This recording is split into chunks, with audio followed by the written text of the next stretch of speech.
Bonjour YouTube, je suis Sébastien et je vais vous montrer comment passer de gaz à no gaz sur le GIS SmartMig 162. On commence par no gaz vers gaz, on ouvre le poste, on déverrouille le galon d'entraînement et on va rembobiner la bobine pour ne pas perdre de fil, mais pour ça il faut enlever la buse de la torche ainsi que le tube contact qui, s'il y a un petit bout de fil fondu au bout, euh, peut poser problème, auquel cas dévissez-le, tirez un petit peu pour sortir un peu de fil et coupez-le avec une pince coupante et ensuite ça rentrera tout seul.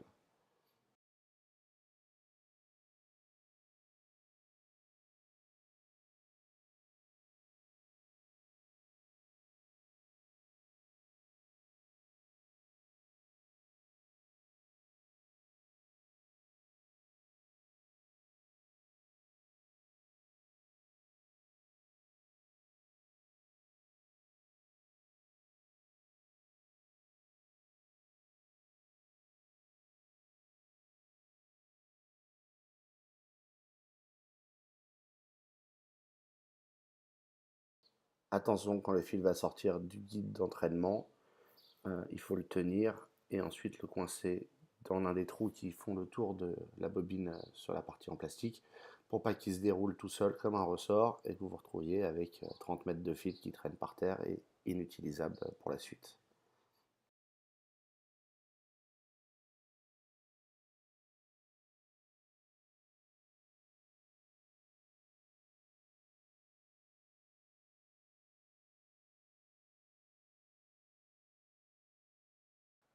La prochaine étape consiste à retirer le galet d'entraînement spécifique au no gaz pour remettre celui du gaz.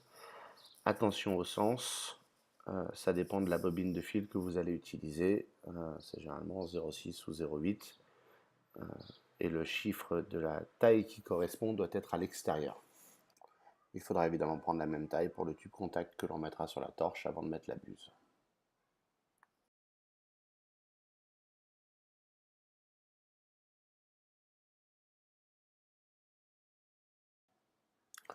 On prend la nouvelle bobine, c'est une petite en l'occurrence, mais ça vous pouvez aussi en mettre une grosse naturellement,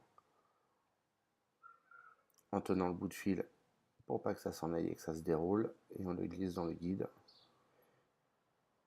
On fait attention à bien le passer dans l'embout de la torche, et puis on verrouille de manière à ce que ça bouge pas, et on ajuste la petite vis pour que ça fasse pour le bon diamètre.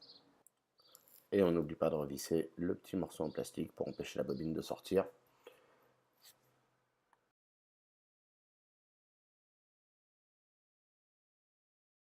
Changement de cadre. Dans cette petite trappe, on va inverser la polarité, puisque il le faut quand on passe de gaz à no gaz. Par défaut, le poste à souder est équipé et réglé pour le gaz. Je l'ai déjà inversé plusieurs fois. On défait avec une clé de 10 pour débloquer la vis et puis on termine avec un tournevis puisqu'il y a une tête cruciforme à l'intérieur, ce qui permettra d'aller beaucoup plus vite pour le dévisser. Et vous allez voir, c'est très simple, c'est marqué au fond, imprimé dans le plastique. Le sens des fils, c'est vertical pour no gaz et horizontal pour gaz.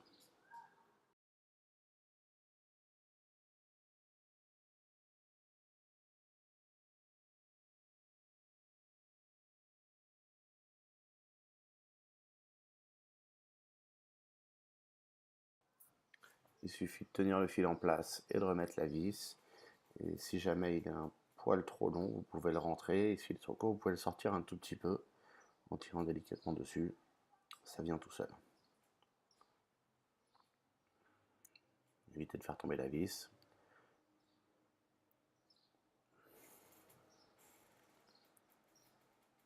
Voilà, vous allez voir qu'il est un peu récalcitrant et en appuyant sur l'angle, je le fais rentrer.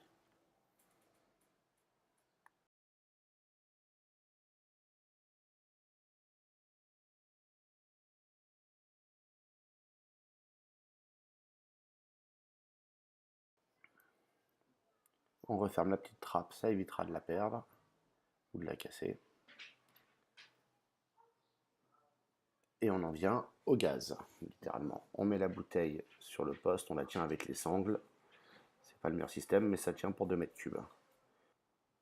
On ouvre le bouchon de la bouteille.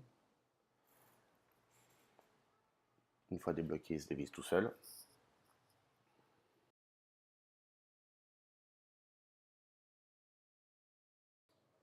Je mets la sortie de la bouteille vers le poste à souder, c'est purement une préférence personnelle. Et on vient fixer le régulateur dessus. Il est relié par le tuyau fourni par GIS au poste à souder. On visse à la main en le tenant bien droit. Et on termine avec une clé de 30 ou avec une pince multiple en tenant le régulateur pour pas qu'il tourne. On serre, c'est pas la peine de trop serrer non plus. Et en ouvrant la bouteille, on peut s'assurer qu'il y a de la pression, vous allez voir les manomètres, et qu'il n'y a pas de fuite. Ça s'entend. Voilà, je referme la bouteille pour le moment, j'en ai pas besoin immédiatement. Et c'est terminé. On recommence dans l'autre sens en partant du gaz pour retourner vers nos gaz. C'est plus pratique si on doit souder en extérieur ou dans un endroit mal isolé où le vent peut passer. On enlève la buse et puis le tube contact. Même schéma, s'il y a un peu de fil fondu au bout, pince coupante pour le libérer. On rembobine le fil après l'avoir débloqué du galet d'entraînement. Il suffit de rabattre la petite vis de réglage. Le rembobiner permet de ne pas perdre de fil puisqu'il faudra le réutiliser et que la longueur de la torche est toujours consommée et perdue. Mais là au moins on l'économise un petit peu.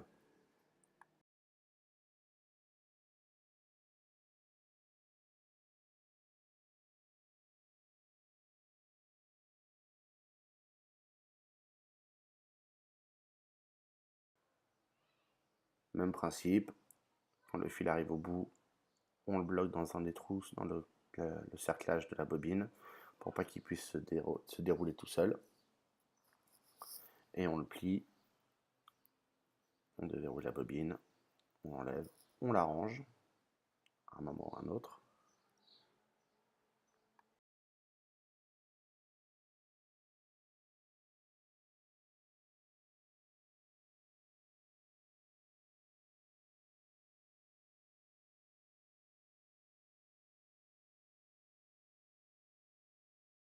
On change le galet d'entraînement pour remettre celui no gaz.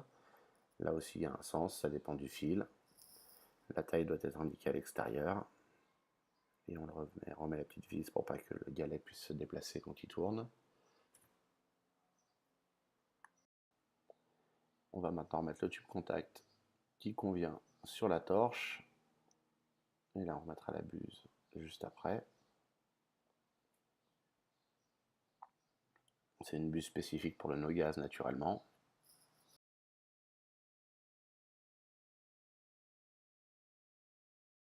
On met la bobine de fil fourré.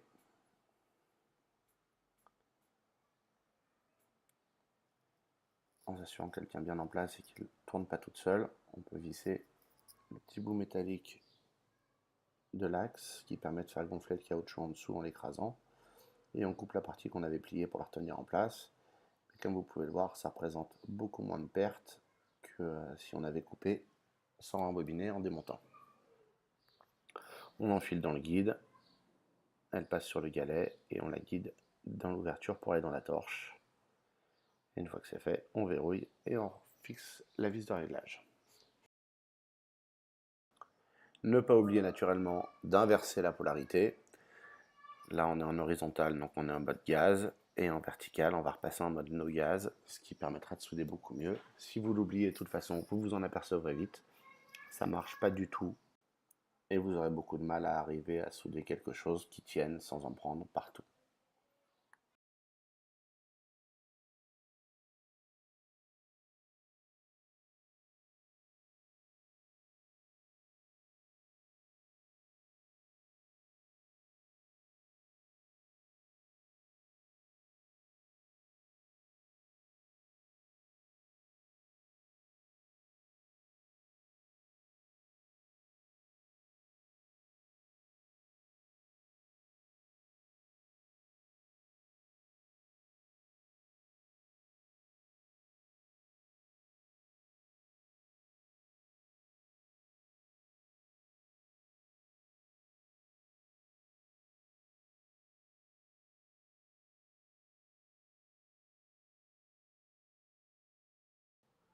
Pour finir, on va démonter le régulateur de pression. S'il reste un peu de pression dans le système, c'est pas très grave.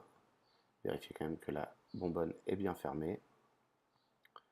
Donc vous le défaites avec la clé de 30 et puis vous le dévissez à la main pour ne pas forcer dessus.